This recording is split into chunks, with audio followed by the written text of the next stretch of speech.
정치 속보기 시간입니다. 대통령 선거가 이제 한 달 정도 남았습니다. 그런데 보수 표심이 갈피를 못 잡고 있는 듯합니다. 지역주의도 일단 드러나지 않는다는 얘기가 나오는데 어떻게 된 일인지 조선일보 이하온 논설위원과 함께 자세히 좀 알아보겠습니다. 네, 어서 오십시오. 네. 자, 지금 보수 대선 후보 지지율이 두 분을 합쳐도 10%가 안 되나요? 어떤가요? 네.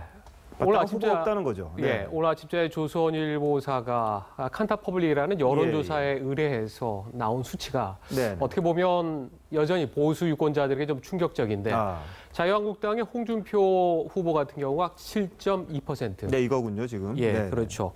그다음에 바른정당의 유승민 후보 같은 경우가 2.6%입니다. 예. 두 사람을 합쳐도 지금 9.8%밖에는 되지 않습니다. 네.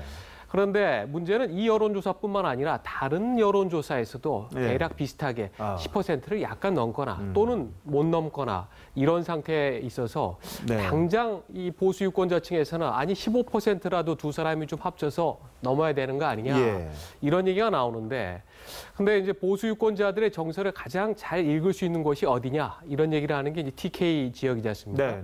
그런데 TK 지역의 여론조사를 유심히 살펴보면 정말 주목할 만한 현상이 있습니다. 조선일보가 의뢰한 여론조사에 이렇게 보면은 안철수 후보가 여기에서는 TK 지역에서는 단연 문재인 후보를 앞서고 있는데 그런데 여기서 주요하게 봐야 될 게 문재인 후보가 20.6% 이렇게 나오는데 모르겠다. 아니면은 나는 응답하지 않겠다라고 한 비율이 24%가 나옵니다. 그러니까 자기의 속마음을 밝히지 않는 TK 지역의 유권자가 4명 중에 1명이라는 얘기입니다. 이 4명 중에 1명은 상당히 높은 수치고 다른 지역보다도 좀 높게 나왔는데 이게 지금 보수적인 유권자의 박근혜 전 대통령을 약간 더 동정적인 그런 유권자들의 마음을 보여준 게 아닌가. 뭐 이른바 샤이 보수 뭐 이런 건가요? 그렇죠. 아직 숨어 있는 거고 아직 내 마음을 누구에게 주기에는 정하지 않았는데 현재 돌아가는 상황은 사실 나는 좀 마음에 들지 않는다. 이런 유권자들이라서 자 앞으로 이제 5월 9일까지 선거가 한 달 남았지 않습니까? 한 달 동안에 상황이 어떻게 가고 또 어떤 후보들이 또 얼마나 홍준표 또 유승민 후보가 이 보수 유권자들의 마음을 돌리는지에 이 24% 거의 한 25% 육박하는 이 자기 마음을 밝히지 않는 보수 유권자들의 결국 향배가 그게 결국은 5월 9일 대선에 가장 큰 변수가 아니겠는가 저는 그렇게 생각을 하고 있습니다. 자 내일 모레 또 보궐선거가 한 군데 있죠. 그렇죠. 상주, 군위의성 여기가 있는데 이것도 좀 보면은 조금 뭐 표심이 좀 나올까요? 그렇죠. 4개 지역이기 때문에 이게 상당히 또 면적으로는 넓지 않습니까? 인구는 좀 좁다고 해도 지금 앵커께서 얘기한 대로 수요일 날 어떤 결과가 나오느냐에 따라서 이 표심의 향방을 조금은 가늠하지 않을까 생각합니다. 알겠습니다. 근데 말이죠. 이 여론조사를 보면은 옛날에는 각 지역별로 조금 쏠리지 않았습니까? 그렇죠. 근데 영남 지역이긴 합니다만 뭐 지금도 보시면 나옵니다만 호남도 그렇고 뭐 대구 경북 조금 차이가 납니다만 부산 경남은 거의 똑같고요.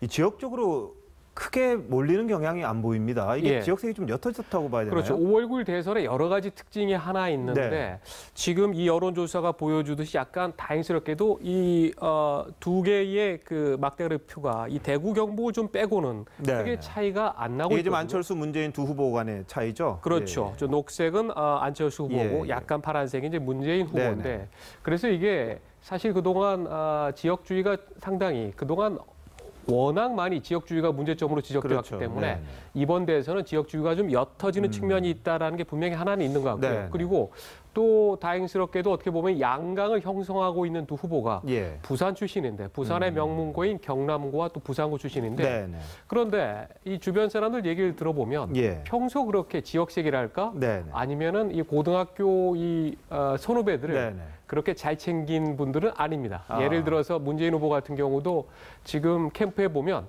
바로 경남고 직계 후배가 한 명이 있는데 항상 그 후배에게도 존댓말을 쓴다라는 게 문재인 후보는 뭐 존댓말 많이 쓰시는 편이긴 합니다. 그리고 안철수 후보 같은 경우도 부산고 출신이긴 한데 부산고 동문들 사이에서도 안 후보가 부산고 나왔나 이런 얘기가 나올 정도로 많이 챙기진 않았습니다. 그런데 이 지역색이 좀 드러날 수 있는 환경이 앞으로 좀 널려 있는 게 이제 앞으로 공약 대결 또 섀도우 캐비넷 얘기가 나올 텐데 이제 차기 정권에서 이인자 총리는 박근혜 대통령 사태 때문에 상당히 큰 역할을 할 수 있게 되는데 네네. 누구를 총리로 내세워서 표심을 유혹하느냐가 네. 굉장히 큰 문제인데 저는 지금 두 양쪽에서 네. 또 지금 민주당하고 국민의당은 사실 뿌리가 호남에 있지 않습니까? 예, 예. 그래서 호남 총리를 후보를 서로 예. 한다는 얘기를 지금 듣고 있는데 네네. 일각에서는 민주당 쪽에서 안희정 충남지사가 사퇴하고 나오면 예, 예. 만약 지지를 하게 되면 뭔가 네. 보상을 해야 되는데 안희정 총리 얘기도 누군가는 하는데 조금 네. 더 그 부분은 지켜봐야 할 것 같습니다. 알겠습니다. 자, 이 의원 오늘 여기까지 듣도록 하겠습니다. 네, 고맙습니다. 네.